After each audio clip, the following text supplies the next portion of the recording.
Hello, and thank you for your interest in DCNR's Bureau of Recreation and Conservation's 2019 Grant Program. My name is Adam, and I will be your host today as we review our general grant program information and provide you a step-by-step look at how to apply through our online application process. This will include a review of our grant criteria questions, along with helpful hints to help you develop the most competitive grant application you can. The Bureau of Recreation and Conservation's mission is to be a leader in advancing the greening of Pennsylvania, protecting the Commonwealth's natural and heritage resources, and providing recreational opportunities for all to enjoy. One of the ways that we do that is through our grant program and partnering with you on your great projects. Our timeline for our grant program works a little bit like this. In November, we held our 6 big grant workshops throughout the Commonwealth, and our grant program opened on January 22nd. It will close on April 10th at 4 p.m. We'll then take the spring and summer to review and rank all applications with an anticipated grant announcement sometime in fall of 2019. We typically write our grant agreements for January 1st of 2020. Therefore, the earliest your project will begin will be the spring or summer of 2020, depending how far you are in your design process. A few of the funding sources that we have in our grant program are on the following screen. The Keystone Recreation Park and Conservation Fund, which is a portion of the real estate transfer tax, and celebrated its 25th year anniversary in 2018. The Growing Greener, or the Environmental Stewardship Fund, comes from tipping fees and the Marcellus Legacy Fund. The Land and Water Conservation Fund, which is a federal source of funding and comes from offshore drilling fees, as well as some of our smaller funding sources, which would include the Federal Recreational Trails Program, which is part of the federal transportation funding and represents a portion of the off-road gas tax.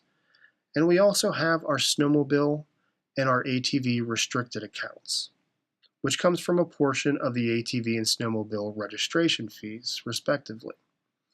Applicants do not need to select which funding source they're applying for in our grant program.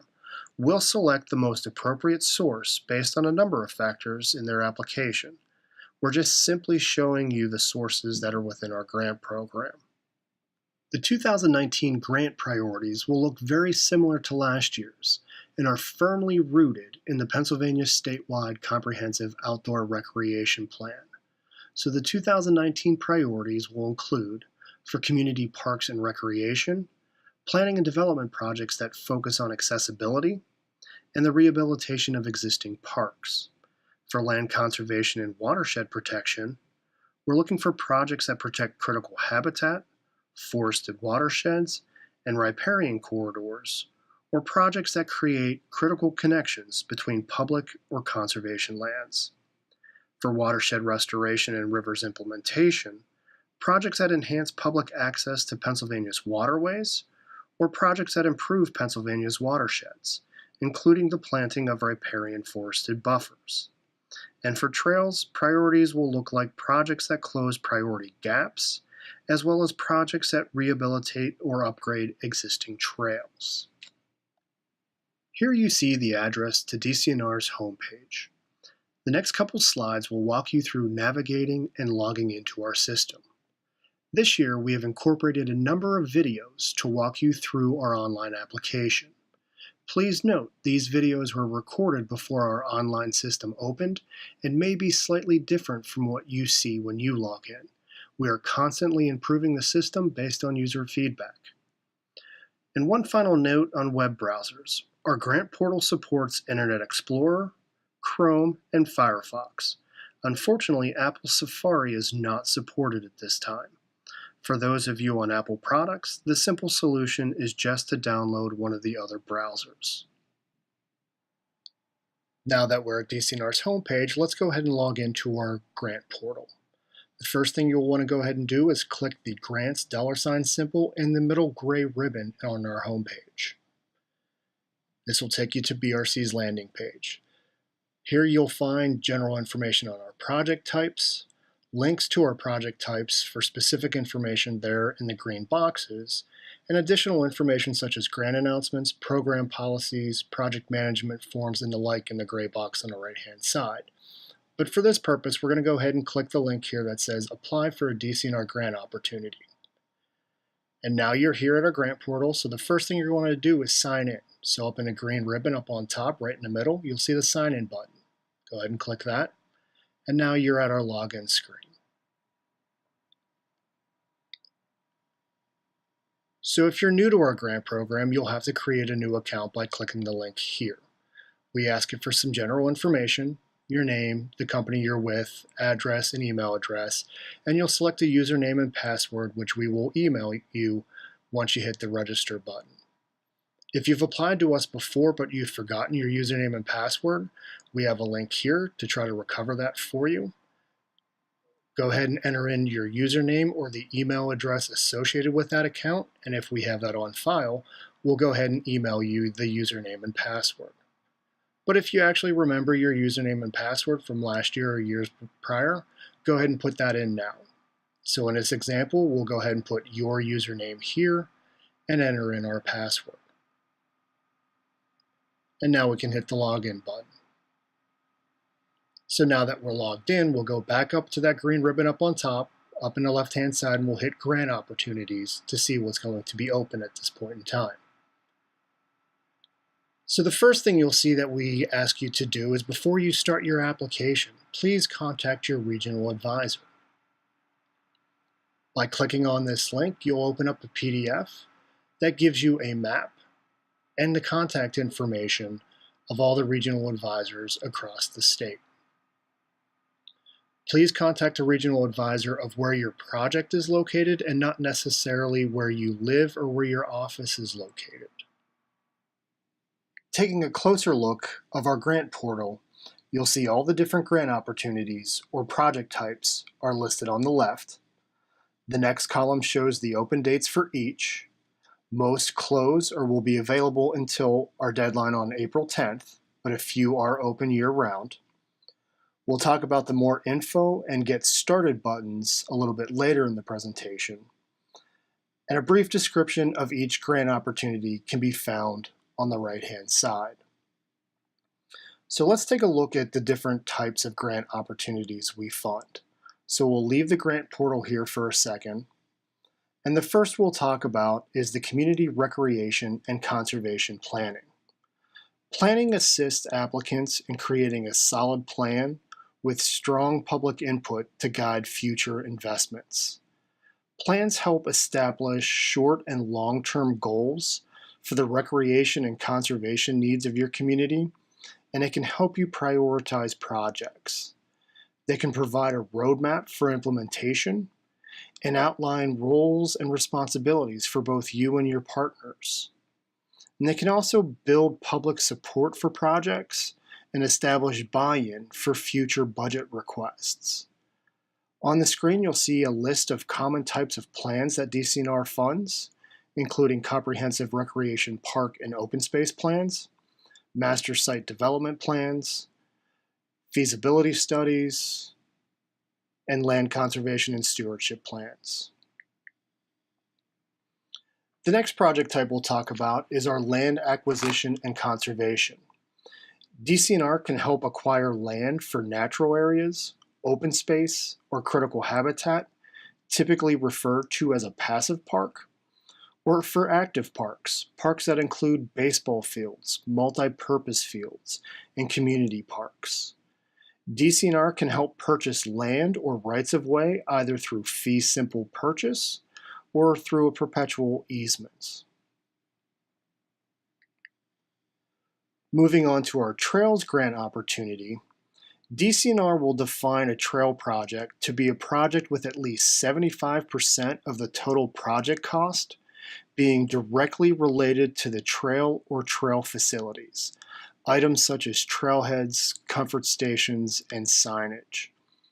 There are 3 different trail opportunities in the grant portal this year, 1 for non-motorized and 2 for motorized projects. But under all the trail grant opportunities, you can choose from the list of different project types here. You have trail planning for something like a feasibility study or an engineering assessment, trail acquisition for projects looking to acquire land or a permanent easement, trail development for projects looking to construct, rehabilitate, or maintain a trail or a trailside facility. We have equipment purchases for the maintenance or construction equipment on motorized or non-motorized trails. And we also have our educational programs, or programs that promote safety and environmental protection related to the use of recreational trails. And for those interested in the ATV and snowmobile grant opportunity, you'll actually have 2 opportunities each year to submit an application, once in the spring and once in the fall. Please note that the spring round does differ from our normal grant round, so please take note of that before you begin your project. Next, we'll talk about our park rehabilitation and development grant opportunity. We receive more applications for development projects than any other project type. This project type includes rehabilitation and development of projects like playgrounds, skate parks, our sport fields, swimming pools, pavilions and comfort stations, and indoor recreational facilities.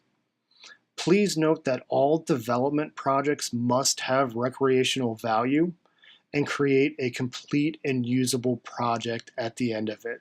So please keep this in mind as you're developing your scope of work and you're working on your budget. This grant opportunity has 2 different project types underneath it. The first is the Park Rehabilitation and Development Project. Priority projects include park rehabilitation and accessibility. Projects in this category typically range anywhere from $200,000 to $500,000 on average. And the match requirement is a dollar for dollar or a 50-50 match. The other project type is called our Small Community Development Projects. The primary focus here is on playground rehabilitation and pavilions. It requires a municipality with a population of 5,000 people or less, and you can request up to $20,000 worth of grant funding without a match. Unfortunately, these funds are restricted to the purchase of eligible materials and up to $3,000 for approved professional design fees only. No labor costs can be included.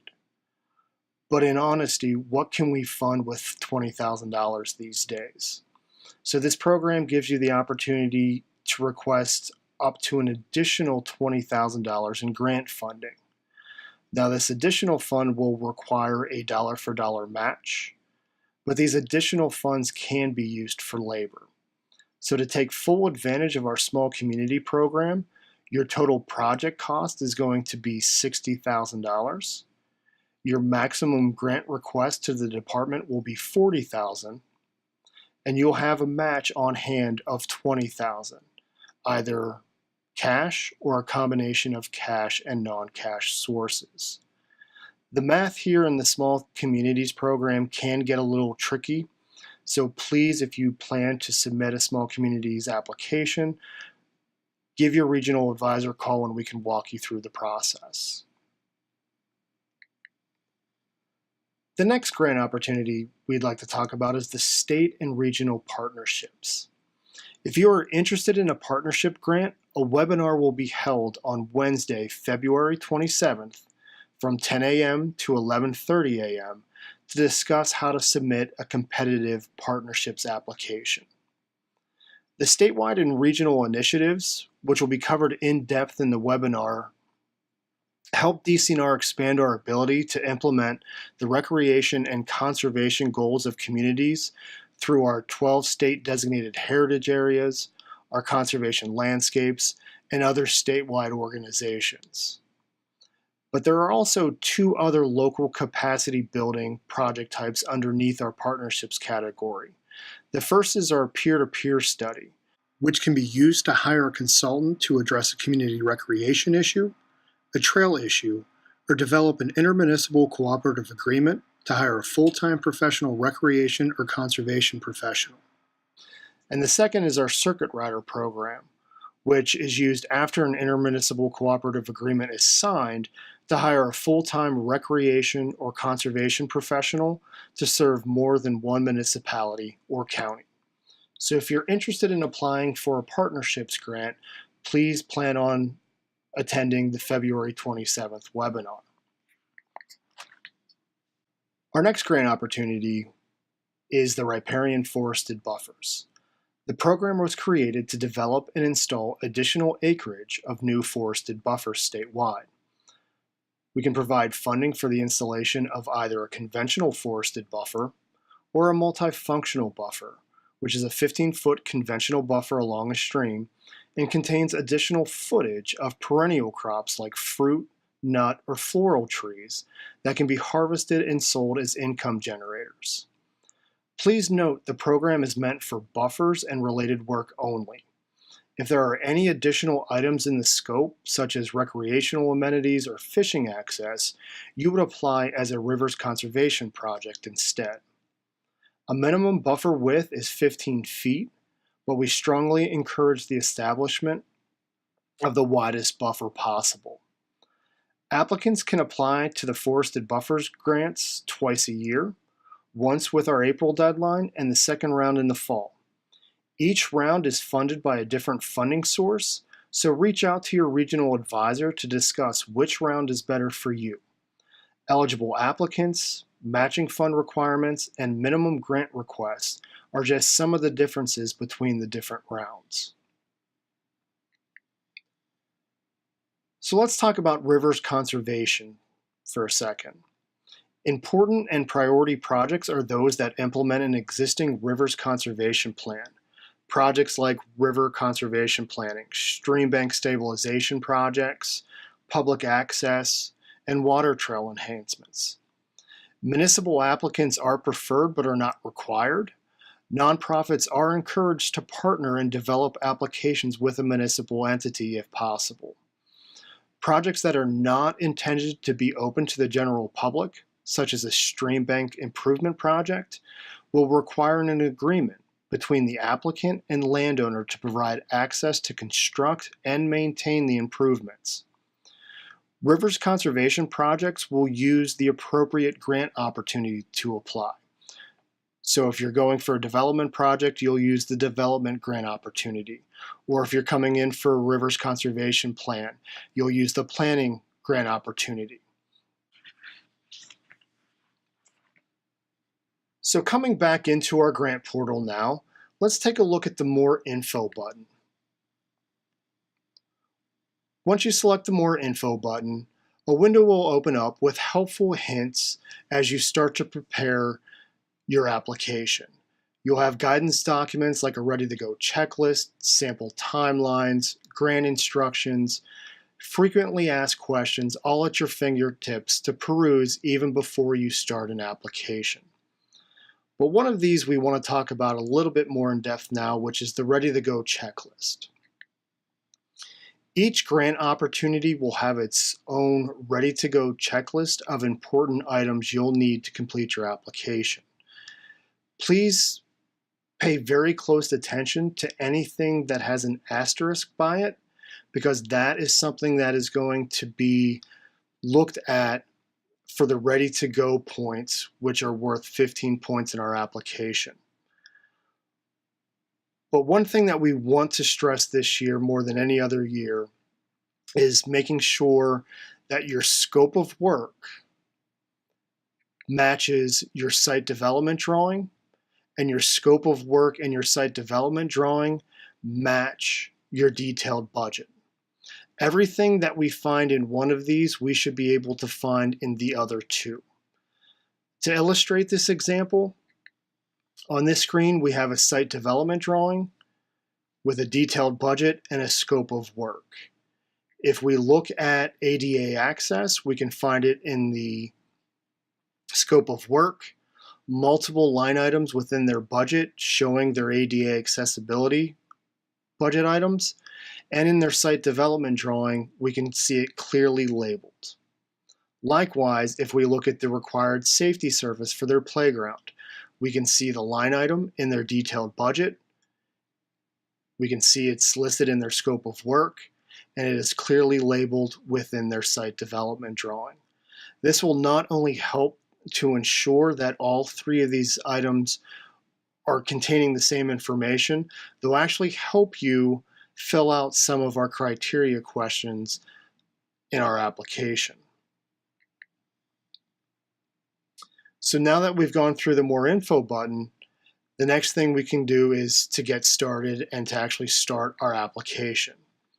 So since we've already discussed that the development grant opportunity is our most applied for, we'll use that as our example. So we'll scroll down to the Park Rehabilitation and Development and click the Get Started button. Every page on our grant application is going to have this green box which contains really great information for you to read. If you're ever stuck on what we're asking you for, there are little blue question marks at the end of each one that will give you helpful hints on how to fill the application out. So here we're going to enter in a brief title for our project. So in this example, we'll use Your Project Phase 1. We're going to say we are a Park Rehabilitation and Development project type. And now we're going to select our county. We'll go down to the drop-down menu here, and you can scroll up and down to select your county. If you are on the bottom of the alphabet, like a Westmoreland County, you can go ahead and type that in here in the search box, hit enter, and it'll pop up here for you to select. Now that we have that, we'll hit the Create Application button. And now our application has been created in the system.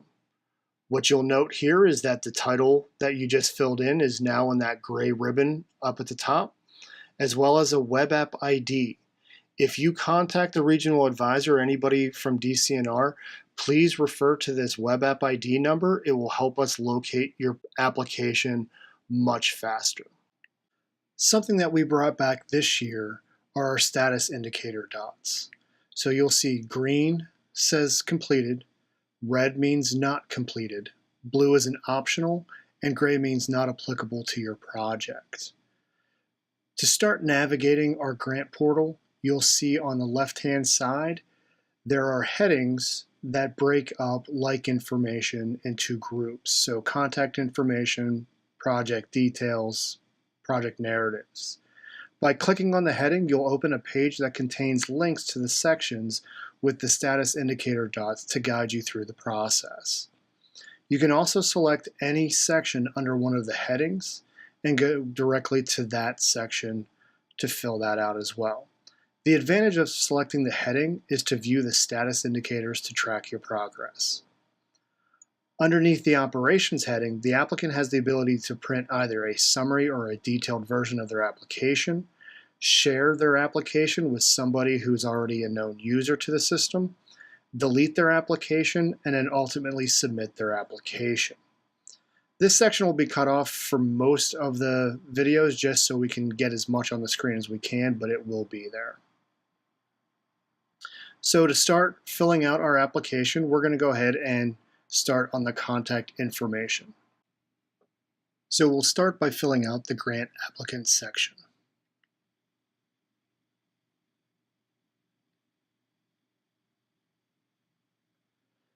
Notice in the green box that an applicant must have a valid active vendor identification number with the Commonwealth. If you do not know if you have a number or if you're unsure if you have one, you should immediately call the number in the box to verify. If they don't have one, they can utilize the hyperlinks in the box to register with the Commonwealth. We would recommend you doing this as soon as possible, or at least 1 month prior to applying for the grant to ensure that you receive your number. But before we begin to fill the applicant section out, let's talk a little bit about who is eligible to apply to our grant program.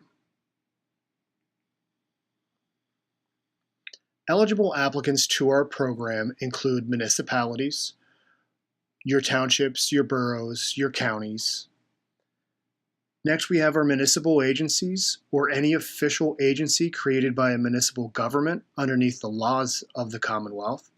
This would include things like municipal authorities, council of governments, and intergovernmental commissions.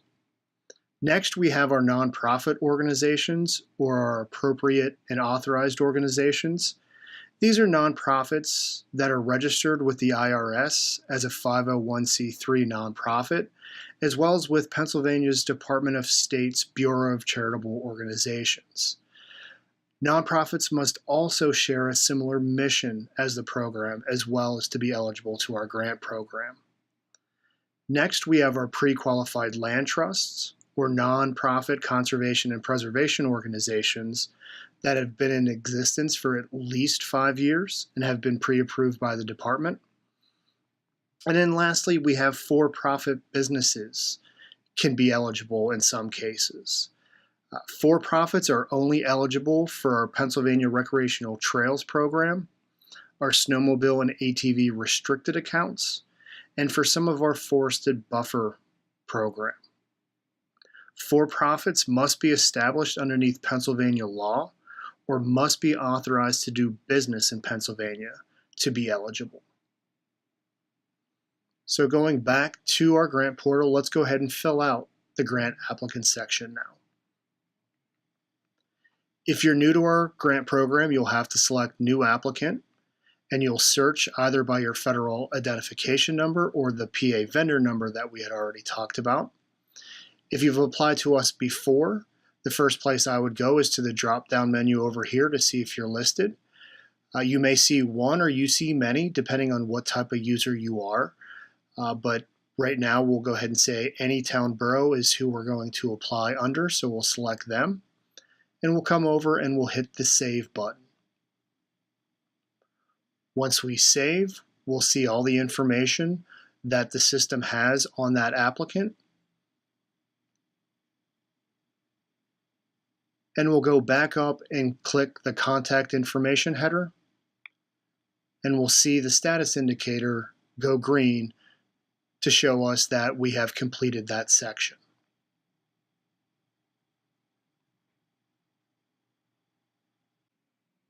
And now we can fill out the project coordinator section. The project coordinator and the chief elected official sections are filled out the exact same way, so we'll just complete the project coordinator as the example to save a little bit of time. So first, we'll go ahead and go down to the project coordinator section and click it. And now we're brought to the screen that looks very similar to the grant applicant. So if you're new to our program, you'll click New Coordinator, and you'll fill out some general information, your name, address, your contact information, and you'll hit the Save button. But before we do that, if I've applied to DCNR in the past, I would recommend going over to the drop-down menu first to see if you would be listed there. So by dropping down this menu, you can see any project coordinator that have been tied to this applicant in the past. So John Doe is the one that we would like, so we'd click there and hit the Save button. If the information needs updated for a particular coordinator or chief elected official, any of this information has changed, just go ahead and click New Coordinator and fill out a new one. We'll go ahead and correct it on the back end. And now that we can see that the green status indicator next to project coordinator is done, and seeing that chief elected official is completed the same way, and by the power of PowerPoint, we've gone ahead and filled out the chief elected official, where we can see Jane Doe is listed there now, and the green status indicator has changed there as well. So moving on to the last section underneath the contact information header, we'll now go ahead and complete the resolution page. So now we just scroll down and get down to the resolution page and click here. And you'll see the first thing you're going to want to do is enter the title of the individual authorized to sign the grant agreement. Notice this asks you for the title of the individual and not the individual's name. So we'll use Borough Manager here as our example, and we'll hit the Save button. And now we can go ahead and print off the resolution page. A PDF will pop up that's already been pre-populated with your applicant name, the web app ID, and your project title, as well as this titles for the individual already filled out. Go ahead and print this out, take it to your governing body, have it passed, sign it, scan it, and now we're just going to go ahead and upload it from our computer. So once we found it on our computer and browse to it, we'll go ahead and hit save.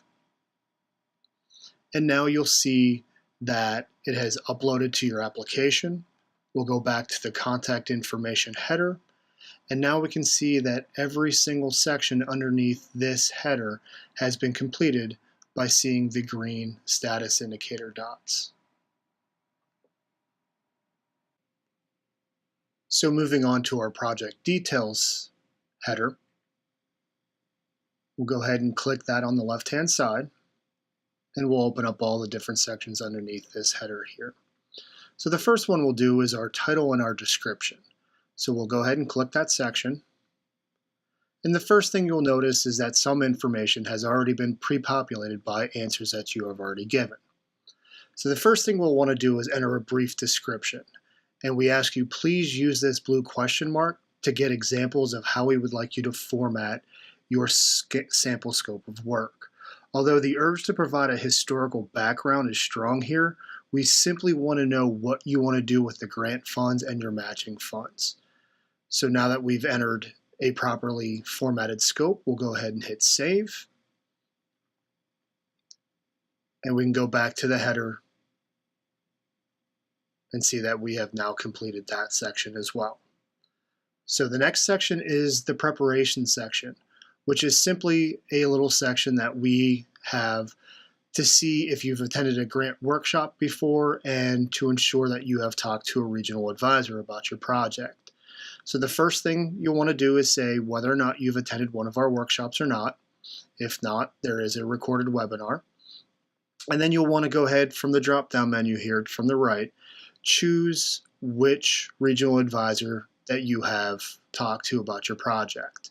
So in this example, we'll go ahead and use Jay Schreibman. We'll go ahead and hit save. And now we'll go up to the project details again. And now we can see that the status indicator dot has gone green next to it. So the next section is particular to the specific grant opportunity. So you'll see the section here listed development, which will only be shown for the park rehabilitation and development grant opportunity. Other grant opportunities may or may not have another section in between preparation and site locations, but in this case we'll go ahead and select the development section to fill out some additional information. Couple simple yes or no answers that we're asking you. Is this new development or rehabilitation work? Is it part of a larger effort? If it is, what phase of how many different phases? We ask you about, is there any environmental hazards known to the property? If so, what would those be? And at the bottom here, we have a list of amenities that may be rehabbed or developed as part of your project. And we ask you to please check all that would apply to your project. So we'll go ahead and hit save after we've completed all these questions. And now that we can see that our answers are set, we'll go back to the project details so we can continue on filling out this section. And now that you can see that there are no other visible sections on the right-hand side that we can see, we'll now demonstrate how we can just select the section from the left-hand navigation bar. So the next thing we'll do is go ahead and fill out our site location. So we'll come down and we'll hit our site location section here. And the first thing we're going to do is add a new location. So we ask you to give a site location name for here. And in this case, we're going to go ahead and say Anytown Borough Park and give a brief description of this project site. We'll say it's a 100-acre park here for us. We'll go ahead and save. And we'll open up another page that asks a bunch of questions now. So the first thing we're going to do is want to map our site location. So we'll click this section here, and we're brought to a mapping software similar to any that you would have experienced on your browser. So a Bing's Maps or a Google Map, you can grab it and move it all around just as you would normally. You can zoom in and zoom out by using the hourglasses over on the left. But the easiest way to locate your project is by an address. So if your park has an address or you know one next to it, go ahead and use that. So in this example, we'll use Triangle Park in Folsom, PA. And once you zoom in to a certain level, the area will turn on. So since it's a park, we're going to choose our polygon tool, and we're going to start tracing on the outside of our park and just following the instructions in a little white box that will follow your cursor. So when you're almost done, you'll see it'll say double click to complete. And once you double click, it'll complete your polygon, and you'll just scroll down a little bit and hit the save button. And now your location is saved into the system. You'll notice site address is our first optional piece of information, but we ask you to put an address in there if you have one. It just makes it a little bit easier to locate it just in case something would happen to your polygon. The next two are ownership and control and property dimensions. So we ask you if you have own or control the property or if you lease it. If you do happen to lease it, go ahead and upload your lease agreement with your application. And then we ask you about your dimensions. The last two, the county and municipalities impacted in your legislative districts, are already pre-populated based upon the polygon that you entered.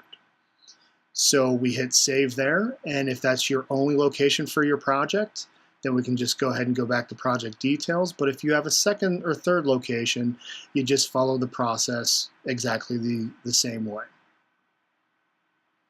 So moving on, we'll look at our budget. And so we'll scroll down and get to our budget section here.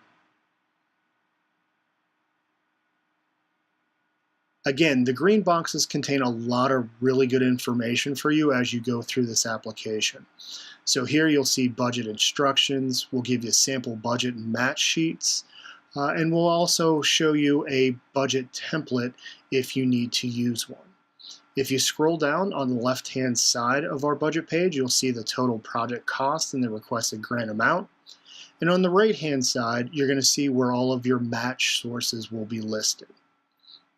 But before we go ahead and start filling this out, why don't we start and look at what is eligible matching funds to our grant program. So we'll leave the grant portal here for a second to talk about match. The majority of our projects require a 50-50 or a dollar-for-dollar match. Match can be cash or a combination of cash and non-cash sources. If your matching funds are not secured at the time of application, most likely your project will not be funded. Support letters showing proof of match should be included with your application. So if you have partners donating materials or donating cash to your project, you would like to have letters showing proof of that match from your partners. Cash can be provided from a variety of sources, including most federal sources of funding, state sources like the Commonwealth Financing Authority's Greenway Trails and Recreation Program or PennDOT's Transportation Alternative Program, to local sources, so things like your municipal budgets or your County Act 13 funds, to most private funds can be used, so private donors or foundations. Non-cash match can range anywhere from land donation, donated services, volunteer labor, to in-house staff labor and equipment use. All match must take place during our grant agreement period. So anything spent or completed prior to our grant agreement cannot be counted as match. So you'll want to take this into consideration as you're developing your detailed budget and your scope of work. So going back into our grant portal, we can now go ahead and fill out our budget. So the first thing we'll do is put in our total project cost. So for this example, we'll just say we have a $100,000 project. So hearing that most of our grants require a 50-50 match, we'll go ahead and change the requested grant amount to $50,000, and we'll hit the save button before we start adding our sources of match. So now that we have that part saved, we'll scroll back down and we can see that our total project costs and our grant amount requested are right. So now we can go ahead and add a new match by clicking the button here. So you'll see we ask you about your source of match, the amount of cash and non-cash match, and whether or not they are secured. So in our example, we're just going to have the borough self-perform and self-match their project with $40,000 worth of cash and $10,000 worth of non-cash services that are both secured. So if we scroll down, we can now see that our total match is in, and we have a properly formatted dollar for dollar budget for our project. Over on the right hand side, we can see that our match has entered the system correctly with 40,000 cash and 10,000 non-cash. So the first thing we need to do and the last thing we need to do is to upload our detailed budget. So we'll go ahead and browse to our computer where we have our detailed budget located, upload that to the system, and now we'll click the Save button.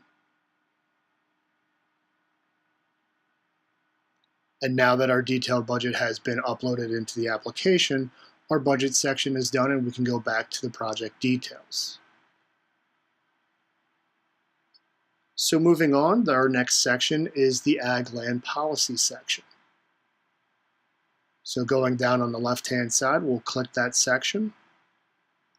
And here the Agricultural Land Preservation Policy is a set of 5 questions that attempt to determine if your project will convert prime agricultural land.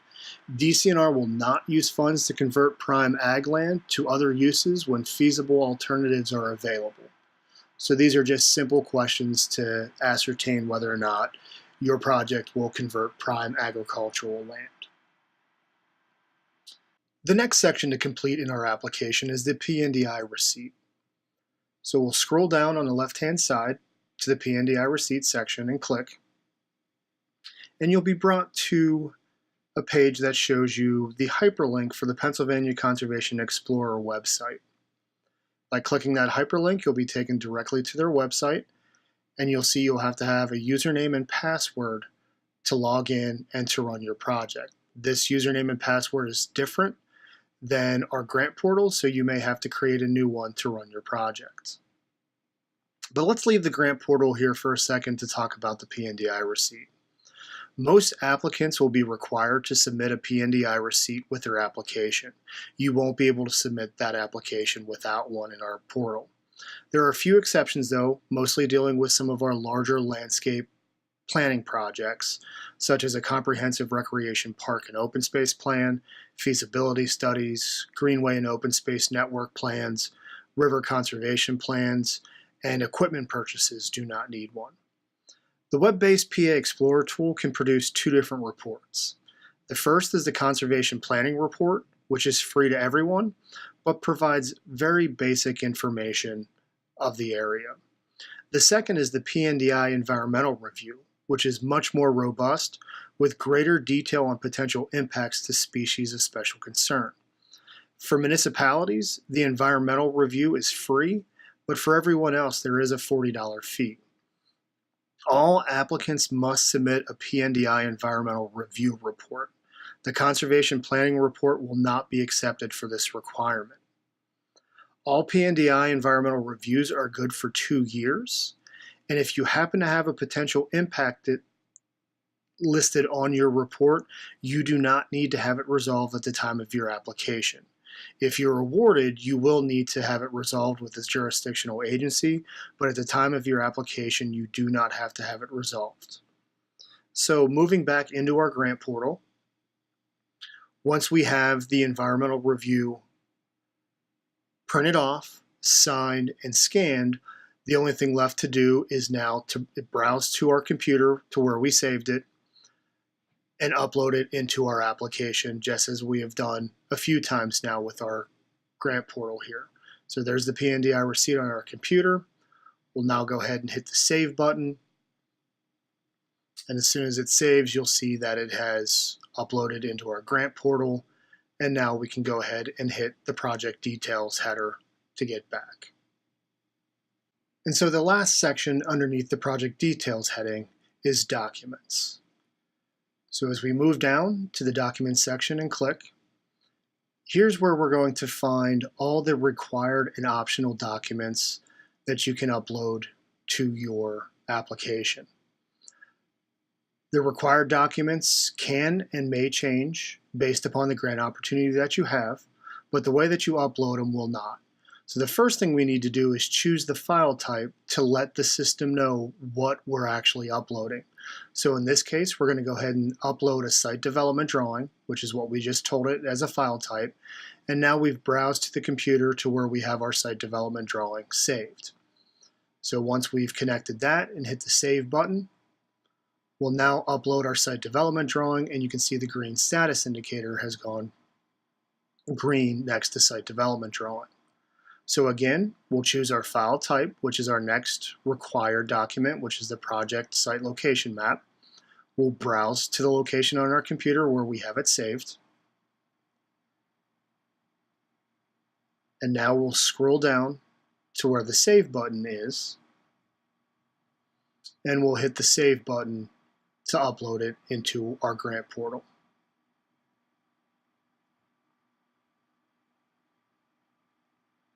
And now with the magic of PowerPoint, we'll go ahead and upload the other two in the same fashion, making sure that we choose the file type first to let the system know what we are uploading. The additional documents, things like photos, letters of support, tax parcel maps, can be uploaded in the very same way. First, we need to tell the system what file type we're uploading. So in this case, we're doing a project-related photo. We browse on our computer to select a photo, and now we're going to hit Save.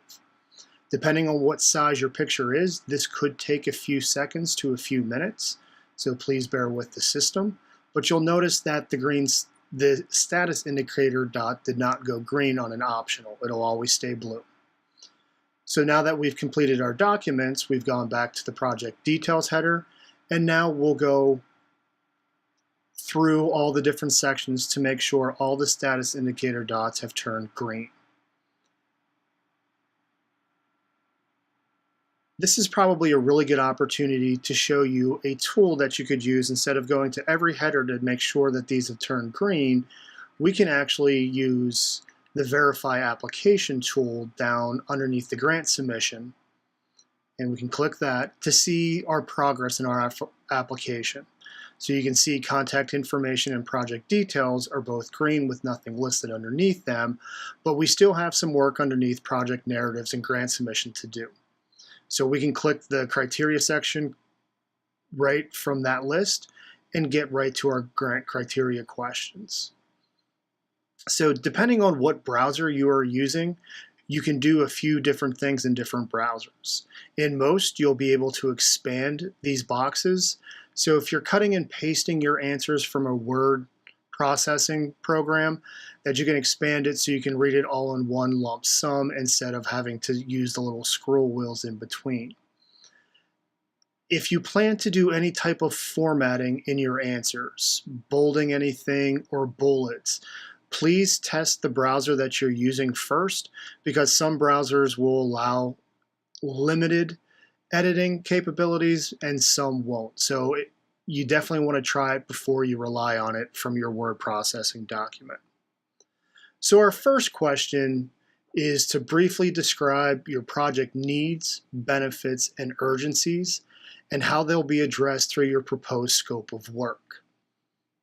So notice this question has three parts. We ask you about the needs, the benefits, and the urgencies for your project.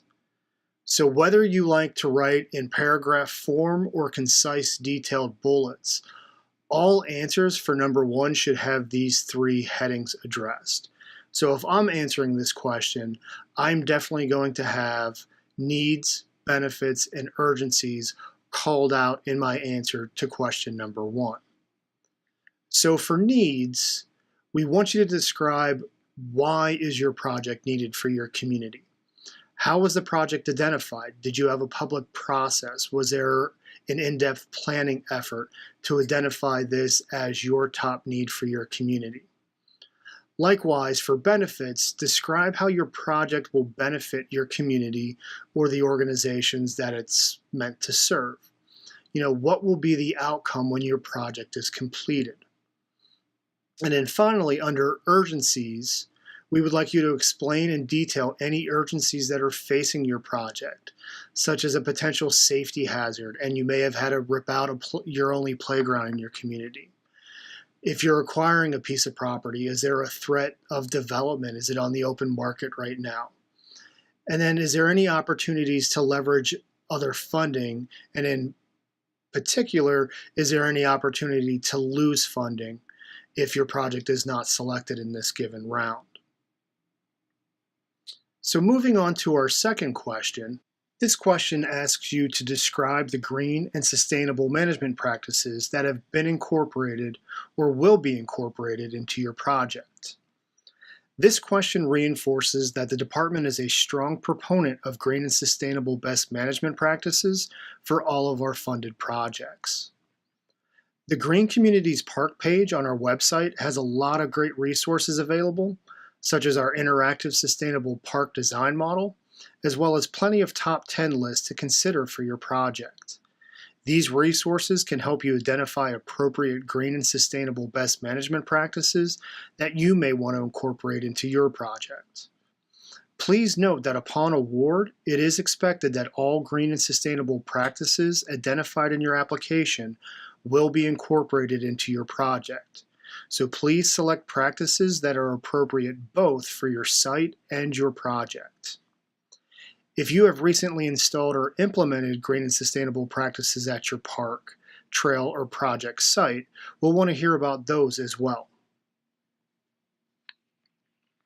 So if you notice, the last sentence in this question states you should reference where these green and sustainable practices can be found in the project budget and site plan. One of the best ways we've seen this question answered was very direct and very simple. So using a rain garden as an example, in your answer you should point out where it's labeled on your site development drawing and what line items in your budget contain the cost for installing the rain garden. This goes back to when we were talking about having a well-crafted scope of work that matches your detailed budget, that matches a well-labeled site development drawing. By having those three items talk to each other and state the same thing, these questions become very easy to answer as you move down through all of your green and sustainable practices. On the screen here, we list another 2 examples about using LED lighting and recycled materials and how we're pointing back to our detailed budget and to our site development drawing. So moving on to question number 3. Question number 3 asks you to describe how your project will comply with the 2010 ADA standards for accessible design. All DCNR funded projects must be designed and constructed to meet or exceed the 2010 ADA standards for accessible design. Make sure you discuss these standards with your design consultant and ensure they are incorporated into your project, your site development drawing, and your budget. DCNR cannot close out a grant project unless the project meets the ADA standards and the design consultant certifies that the project was built according to the plans and specifications. ADA standards can become tricky for certain projects, so if you have any questions, please contact the U.S. Access Board at the contact information on the screen for clarification of the requirements. But there are a few ADA requirements that most development projects will need to contain regardless of the grant opportunity. So first, most projects will require a van-accessible ADA parking space.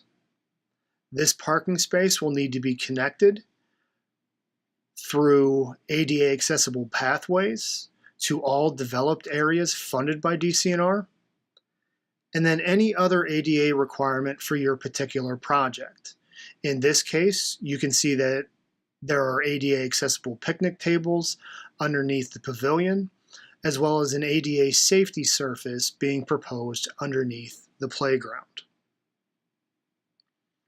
Similar to the green and sustainable practices question, the last sentence of this question also states you should reference where these accessible accommodations can be found in your project budget, your scope of work, and your site development plan.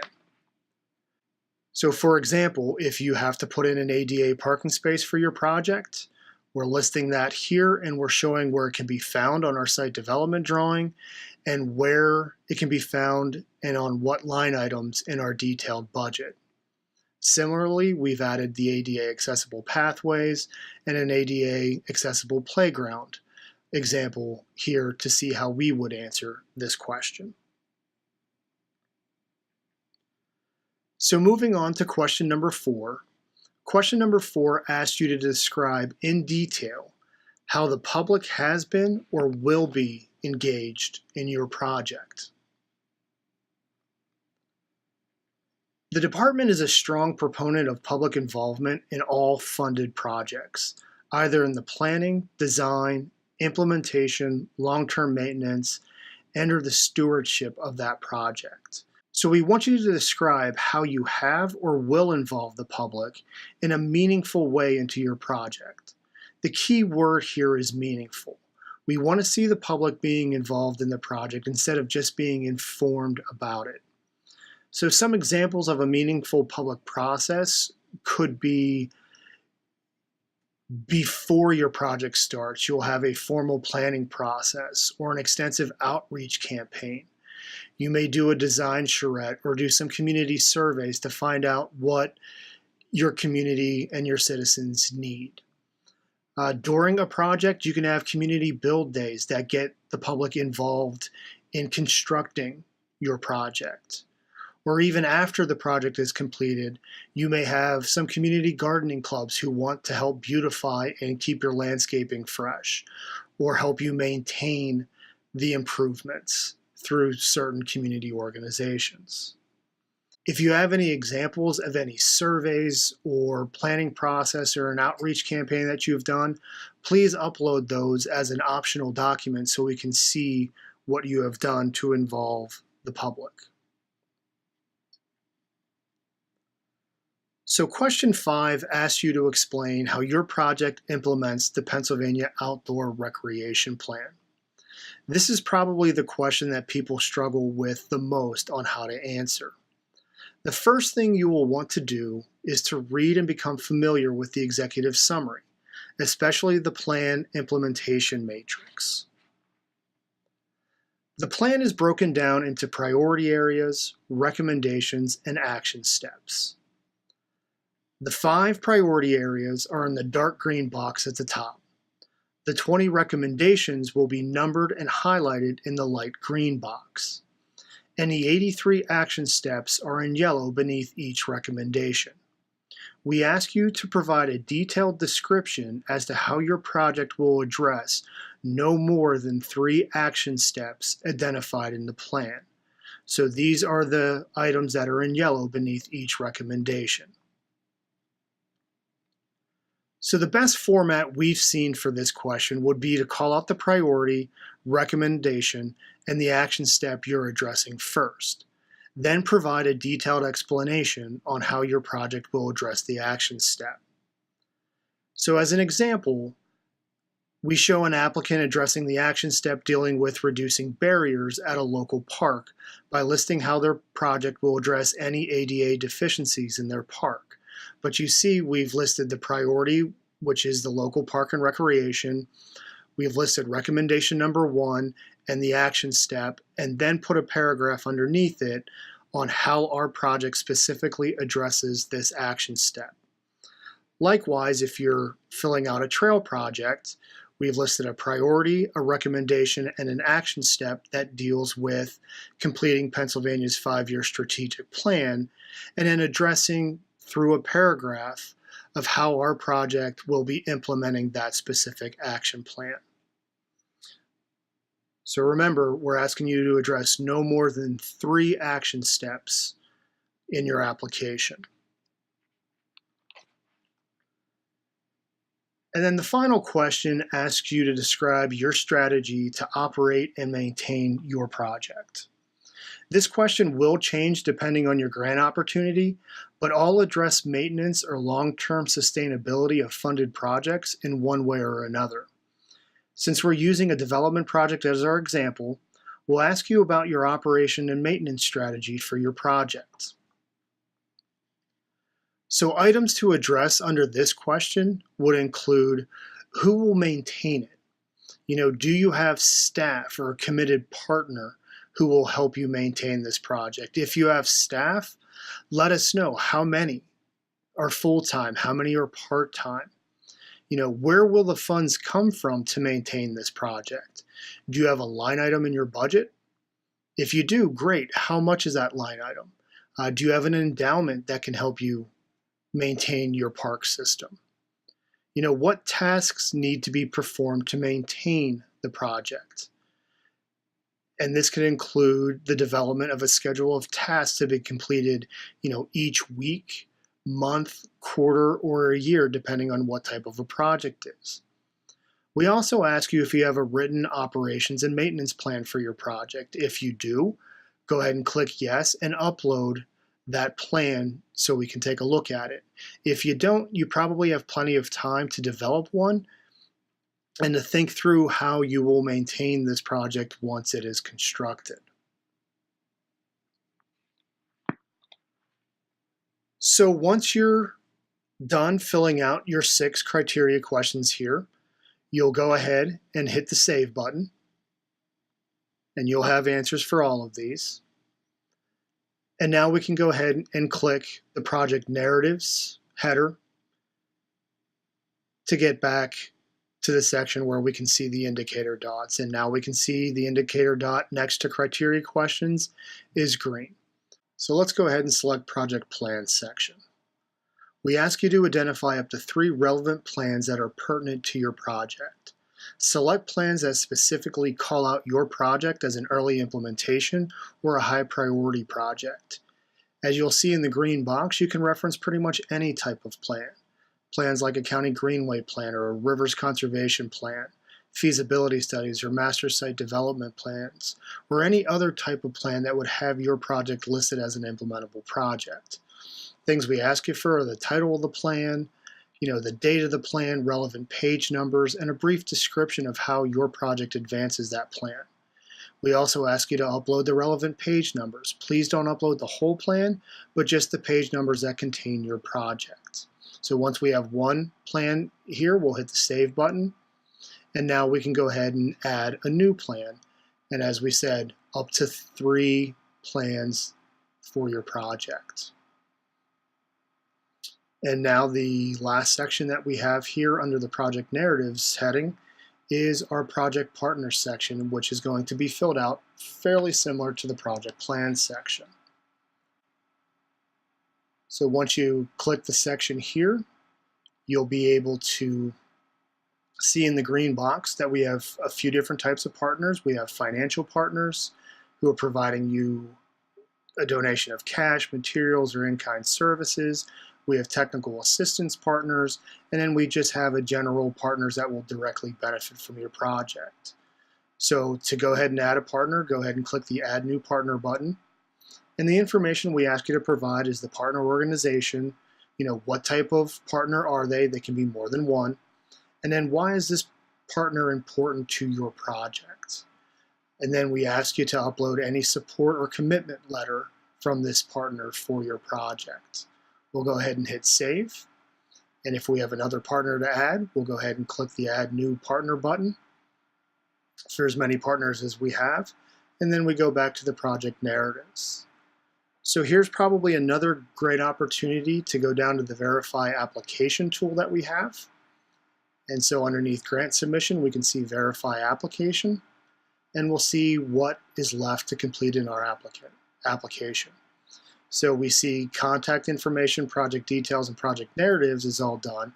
The only thing that we have to do here is a signature page. This is your e-signature accepting our grant terms and conditions in the event a grant is awarded. We recommend your solicitor counsel review our grant terms and conditions before you submit your application. They are mandatory for all grant projects and are not negotiable. You will list the printed name of the authorized official, the date the individual was authorized to sign, and the authorized official will then check the box. Once that's complete, we'll go ahead and hit the Save button. So now let's go ahead and check to see if everything has been filled out. We'll use the Verify Application tool one last time. And now we'll notice how all the green status indicators are all green now, and you have the Your Application is Complete and Now Can Be Submitted link below.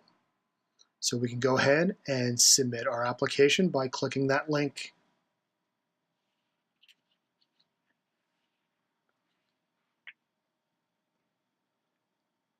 So more statements to read and to verify and agree to before you hit your submission button.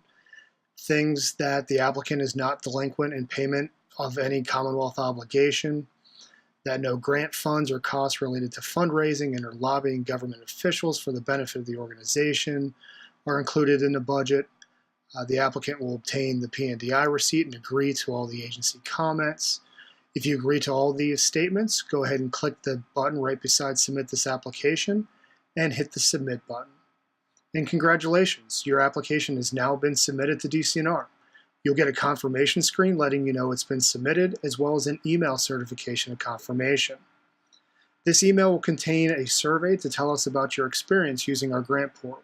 So please take the time to complete this survey and to provide us feedback on how to improve the system. And remember, you can use the links to the left to print either a summary or a detailed copy of the application for your records. So in review, our grant deadline is at 4 p.m. on April 10th, 2019. Please contact your regional advisor as soon as possible to discuss your project and to schedule a site visit. Although the grant deadline seems far away, schedule your site visits earlier rather than later. The closer we get to the deadline, the busier our schedules get and we may not be able to visit your site. And weather does become a factor, so please schedule early. Next, please review the grant application requirements for each grant opportunity and the ready-to-go checklist early to ensure you have all the information needed to submit an application. And if you have any questions regarding our online portal system, please call the DCNR Customer Care Center number on the screen for any technical questions. Any questions related to the grant program or your application, please call your regional advisor. We hope this video has been a help to you in learning how to navigate our online application process and provided you helpful hints on how to create a competitive application. If you have any questions, please feel free to reach out to your regional advisor. And on behalf of the Department of Conservation and Natural Resources and the Bureau of Recreation and Conservation, thank you for taking the time to watch, and good luck.